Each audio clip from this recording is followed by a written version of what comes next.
అందరికీ నమస్కారం. నేను మీ కుమార్ భరద్వాజ్ శర్మ. ఈరోజు మనము చతుర్థాధిపతి షష్టమ స్థానంలో ఉన్నటువంటి జాతకాల విషయాలు మనం క్షుణ్ణంగా తెలుసుకుందాం. ఇక 4వ స్థానాధిపతి 6వ స్థానంలో ఉన్నట్టయితే ఈ జాతకులు ముఖ్యంగా త్వరగా కోపగించుకునేటువంటి స్వభావాన్ని కలిగి ఉంటారు. అంతేకాకుండా ఇతరులకు నచ్చని అలవాట్లు ఏవైతే ఉన్నాయో వాటిని వీళ్ళు పొందే అవకాశాలు కలగజేస్తూ ఉంటాడు.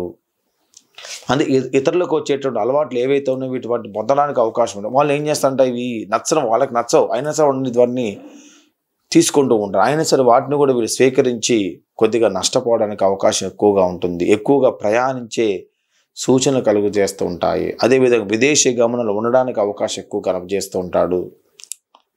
చతుర్థాధిపతికి శత్రుస్థానం,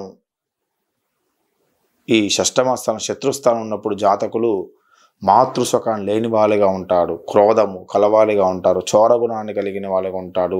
అభిచార ప్రియులుగా ఉంటారు. స్వేచ్ఛ జీవితాన్ని కలపాలనేటువంటి గుణాన్ని కలిగి ఎప్పుడు కూడా ఏదో ఒక తప్పు చేయటం అనేది జరుగుతూ ఉంటుంది. శత్రుపీడ ఎక్కువ కలుగుతూ ఉంటుంది. దుష్టమైనటువంటి మనసు కలిగిన వాడుగా మారుతూ ఉంటారు.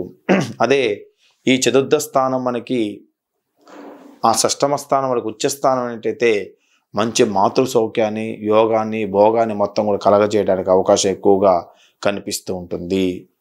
ఇది మనకి చతుర్థాధిపతి షష్టమ భావంలో కలిగే విషయాలు. మన చతుర్థ స్థానాధిపతి షష్టమ భావంలో ఉన్నప్పుడు జరిగే విషయాలు తెలుసుకున్నాం. మరి చతుర్థ స్థానం ఏ గ్రహం కూర్చుంటే ఏం జరుగుతుంది, చతుర్థ స్థానంలో ఏ రాశి అయితే ఏం జరుగుతున్న విషయాలు మొత్తం కూడా మనకు క్షుణ్ణంగా తెలుసుకుందాం.